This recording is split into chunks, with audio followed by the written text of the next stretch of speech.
سورہ انعام کی آیت نمبر 91 سے آج کا درس ہمارا شروع ہو رہا ہے۔ گزشتہ آیات میں ہم نے پڑھا تھا کہ یہود نے نبی پاک علیہ الصلاۃ والسلام کی نبوت کا انکار کیا اور آپ صلی اللہ تعالیٰ علیہ وآلہ وسلم کو جھٹلایا، تو اللہ تعالیٰ نے سرکار علیہ الصلاۃ والسلام کو فرمایا کہ ہم کہتے ہیں کہ آپ نبی ہیں، یہ انکار کرتے ہیں تو کرتے صحیح، میں رب تصدیق کرتا ہوں کہ آپ اللہ کے نبی ہیں۔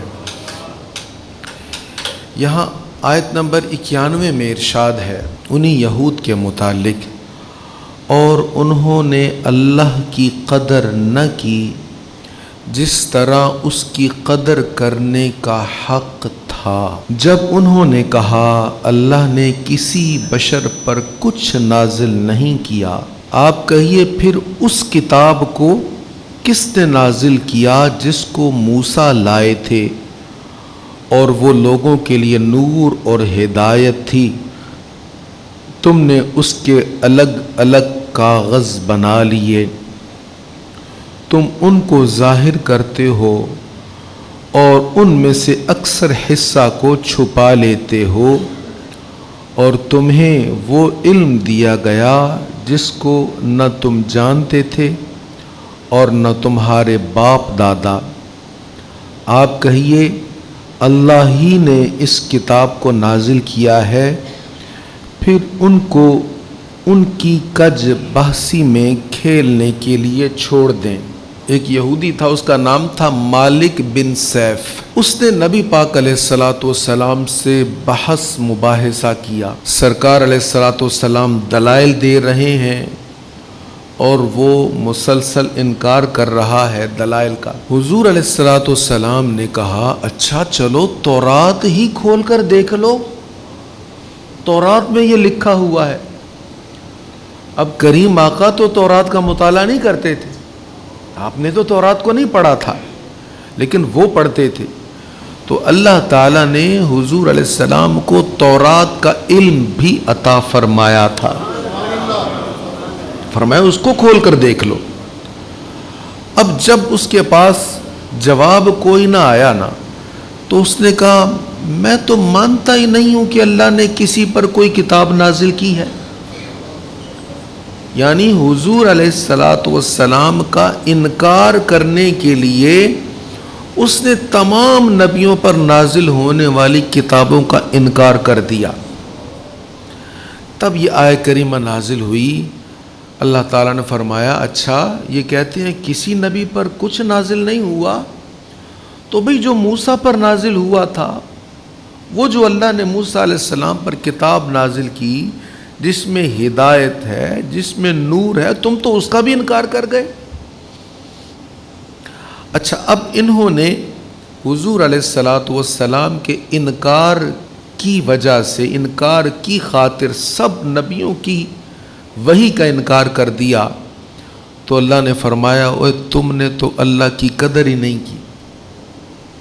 اللہ نے تمہیں کتنا کچھ دیا، کتنا کچھ عطا فرمایا، تمہیں اس دور میں بادشاہت دی گئی، تمہیں اس دور میں جہان والوں پر فضیلت دی، اتنے انبیاء کرام علیہم الصلاۃ والسلام تم میں تشریف لائے، اتنے اللہ نے انعامات کیے، اور تم نے میرے محبوب کا انکار کر دیا۔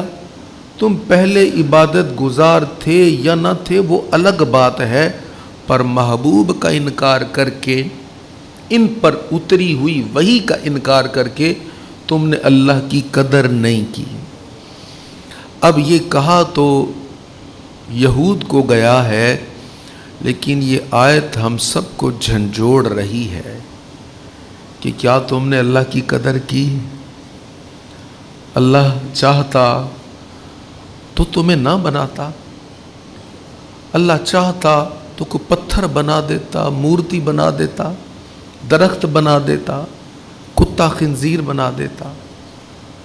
اس کا شکر، اس کا کرم اس نے انسان بنایا، پھر اس کا کرم انسان بنا کر اپنی بندگی کی توفیق بخشی، یہ پیشانی جھکتی ہے تو اس مالک کے سامنے جھکتی ہے۔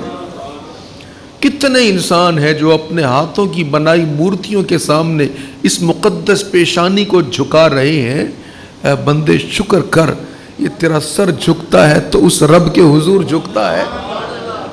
اس دل میں محبت ہے تو اللہ کی ہے، اس کے محبوب کی ہے۔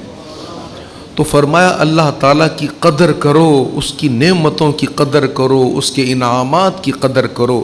اللہ ہمیں اس کی توفیق نصیب فرمائے۔ تو فرمایا تم تو وہ ہو جنہوں نے کتاب کو بکھیر دیا، اس پر عمل نہ کیا، اور کتاب میں جو چیز تمہیں اچھی لگتی ہے اس کو تم بیان کرتے ہو، اور جو چیز تمہیں لگتی ہے تمہاری طبیعت کے مطابق نہیں اس کو تم چھپا لیتے ہو۔ تو جو چیز طبیعت کے مطابق نہ ہو اس کا انکار کر دینا، یا اس پر عمل کے لیے ہیلے بہانے تراشنے، یہ طریقہ یہود ہے۔ ایمان والے کا یہ طریقہ نہیں ہے۔ ایمان والے کا کام کیا ہے؟ آسان حکم ملے اس کو بھی قبول کرتا ہے، مشکل حکم ملے اس کو بھی قبول کرتا ہے۔ اب یہاں عقل تو چلانی نہیں ہے نا، نہ عقل چلانی ہے نہ طبیعت چلانی ہے۔ نبی پاک علیہ الصلاۃ والتسلیم کا ایک ارشاد ہے کہ تم میں سے کوئی ایک بھی اس وقت تک ایماندار نہیں ہو سکتا جب تک تمام لوگوں سے بڑھ کر مجھ سے محبت نہ کر لے۔ لا یؤمن احدکم۔ اسی طرح کا ایک اور بھی ارشاد ہے، وہ بھی بڑی اہم بات ہے، وہ زیادہ ڈسکس نہیں کیا جاتا۔ فرمایا لا یؤمن احدکم، تم میں سے کوئی ایک اس وقت تک ایماندار نہیں ہو سکتا جب تک میری لائی ہوئی شریعت کے مطابق اپنی طبیعت کو ڈھال نہیں لیتا۔ کبھی کبھی ہم پر ایسا مرحلہ آتا ہے، ہم بہانہ ڈھونڈتے ہیں، یار یہ بڑا سخت حکم ہے، کو بچت ہو جائے، یا ہماری طبیعت پر بڑا گراں گزرتا ہے، کوئی بچت ہو جائے۔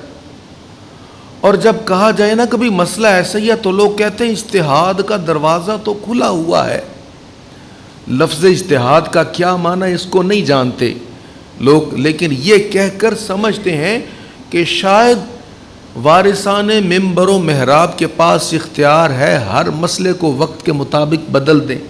نہیں، کچھ مسئلے ہوتے ہیں وقت کے مطابق ترمیم ہو سکتی ہے، لیکن جن مسائل پر نصوص موجود ہیں، واضح احکام موجود ہیں، کسی کا کوئی اختیار نہیں ہے ان میں رد و بدل کرنے کا۔ اس لیے یہ یہود کا طریقہ تھا کہ جو طبیعت کو، مزاج کو چیز پسند نہیں ہوتی تھی، یا تو کتاب سے مٹا دیتے، یا اس کا انکار کر دیتے، یا اس میں رد و بدل کر دیتے۔ اور حضور کے غلاموں کی شان کیا ہے؟ بات عقل میں آئے یا نہ آئے، طبیعت کے مطابق ہو یا نہ ہو، بس رب کا حکم سامنے آ گیا، مصطفیٰ کا حکم آ گیا، بس اپنے سر کو جھکا دینا ہے۔ اسی میں بھلائی ہے، اسی میں خیر ہے۔ اس سے اگلی آیت میں بڑا خوبصورت ارشاد ہے، وَهَذَا كِتَابٌ أَنزَلْنَاهُ مُبَارَكٌ۔ یہ قرآن کریم کے بارے میں، ہاذا دس، یہ کتاب، ہاذا کتاب، یہ ہم نے نازل کیا، یہ مبارک ہے۔ اے ایمان والو، اے اہل کتاب، اے مشرکین، اے محبین، اے اللہ کو ماننے والو، نہ ماننے والو، تم سب کے لیے انزلنا، اس نے ہم نے نازل کیا، اور یہ تم سب کے لیے مبارک ہے۔ سب سے بہترین علوم کا منبع یہ کتاب ہے، اور صرف علم کافی نہیں ہوتا جب تک اس پر عمل نہ ہو، اور سب سے بہترین عمل کی ترغیب بھی اسی کتاب میں ہے۔ یہ کتنی مبارک ہے، یہ اتنی مبارک ہے کہ کریم آقا صلی اللہ علیہ وسلم نے فرمایا، اسی کتاب کی وجہ سے اللہ تمہیں عزتیں عطا فرمائے گا، اور اسی کو چھوڑنے کی وجہ سے تم ذلیل و رسوا ہو جاؤ گے۔ تو اللہ فرما رہا، وَهَذَا كِتَابٌ أَنزَلْنَاهُ مُبَارَكٌ، میرا دل چاہتا ہے اسی ایک جملے پر بات کرتا رہوں، اتنی لذت ہے اس میں۔ انزل اللہ مبارک، میں مچ کج ہوں، محض ایک طالب علم ہوں، یقین فرمائے جب سے قرآن کریم سے وابستہ ہوا ہوں اللہ نے اتنی عزتیں دی ہیں، اتنی عزتیں دی ہیں، سر شرم سے جھک جاتا ہے، اس لائق نہیں، کریم نے اتنا کرم کر دیا۔ میں نے اس لفظ کا مصداق میں نے خود دیکھا ہے اپنی، جب سے اس قرآن کریم کے ساتھ وابستگی، اس کی برکات میں نے خود دیکھی ہیں۔ میں اکثر مجھ سے لوگ پوچھتے ہیں بھائی کیا راز ہے، تم نے چھوٹے سے ٹائم میں اتنا کچھ حاصل کر لیا؟ تو میں 2-3 باتیں کہا کرتا ہوں، اور میں اکثر یہ بات کہا کرتا ہوں، ہمارے ارد گرد مجھ سے زیادہ نیک لوگ ہیں، مجھ سے زیادہ باعمل ہیں، مجھ سے زیادہ علم والے ہیں، شاید یہ قرآن کریم کی نسبت ہے اللہ نے اتنا کرم کیا ہے۔ تو قرآن کریم کے ساتھ وابستہ ہونے والے کو اللہ محروم نہیں کرتا۔ اشراف امتی، حضور نے فرمایا میری امت کے عزت والے لوگ جنہیں شرف ملے گا قیامت کے دن، حاملہ القرآن، وہ لوگ ہیں جو قرآن کے ساتھ وابستہ ہو گئے، جنہوں نے قرآن کو تھام لیا۔ اور یہ قرآن جب جسم سے جان نکلے گی نا تب بھی کرم ہوگا، اس کی وجہ سے قبر بھی روشن ہوگی، کل محشر کا میدان بھی روشن ہوگا، اور جب پل صراط پر تاریکی چھائی ہوگی یہ قرآن آگے پیچھے نور بن کے ساتھ چل رہا ہوگا انشاءاللہ۔ فرمایا ھذا کتاب انزلناہ مبارک، یہ کتاب جس کو ہم نے نازل کیا ہے یہ برکت والی ہے، اور یہ ان اصل آسمانی کتابوں کی تصدیق کرنے والی ہے جو اس سے پہلے نازل ہوئی ہیں، تاکہ آپ مکہ والوں اور اس کے گرد و نواح کے لوگوں کو عذاب سے ڈرائیں، اور ان لوگوں کو جو آخرت پر ایمان رکھتے اور اس کتاب پر بھی ایمان رکھتے ہیں اور اپنی نمازوں کی حفاظت کرتے ہیں۔ فرمایا یہ کتاب برکت والی ہے، پہلی کتابوں کی تصدیق کرنے والی ہے، اور اس کو نازل کیا گیا تاکہ آپ ام القریٰ کے رہنے والوں کو ڈرائیں۔ ام القریٰ، بستیوں کی ماں، ام القریٰ سے مراد مکہ معظمہ ہے۔ اس کو ام القریٰ کہنے کی کئی وجوہات میں ایک وجہ یہ ہے کہ ساری دنیا کے مسلمان سمٹ کر حج کے لیے یہیں پر آ جاتے ہیں، جیسے بچہ بھاگ کر ماں کی آغوش میں آتا ہے، ایسے ہی سب بندگان خدا تڑپتے ہیں، مچلتے ہیں ہم اس کے گھر کے گرد چکر لگائیں۔ کوئی رات کو نیند قربان کر کے آ رہا ہے، کوئی دن کی تپتی ہوئی لو میں چکر لگا رہا ہے، کوئی بھی ٹائم ہو وہاں کے چکر لگانے میں اپنا ہی لطف پا رہا ہے۔ فرمایا اے حبیب آپ اس کتاب سے ام القریٰ، مکہ معظمہ کے رہنے والے اور اس کے ارد گرد رہنے والے، یعنی ساری دنیا والے، ایمان والے اور نمازوں کی حفاظت کرنے والے، ان کو ڈرائیں۔ یہ بڑی عام بات ہے، صرف یہ نہیں کہا کافروں کو ڈراؤ، فرمایا ایمان والوں کو ڈراؤ۔ ایمان والوں میں نمازی بھی ہوتے ہیں، بے نمازی بھی ہوتے ہیں، اللہ ہم سب کو نمازی بنائے۔ فرمایا جو نمازوں کی حفاظت کرتے ہیں ان کو بھی ڈرائے۔ یہ کتاب ڈرانے والی ہے، اس میں بشارتیں بھی ہیں، خوشخبریاں بھی ہیں، لیکن یاد رہے ڈرتے بھی رہنا ہے۔ رب کی پکڑ بڑی سخت ہے، بڑی شدید پکڑ ہے اس کی، وہ چاہے تو تمہاری نیکیوں کے انبار کو گندے کپڑے میں لپیٹ کے منہ پہ مار دے، اور چاہے کسی ادنا عمل کو بھی قبول فرما لے۔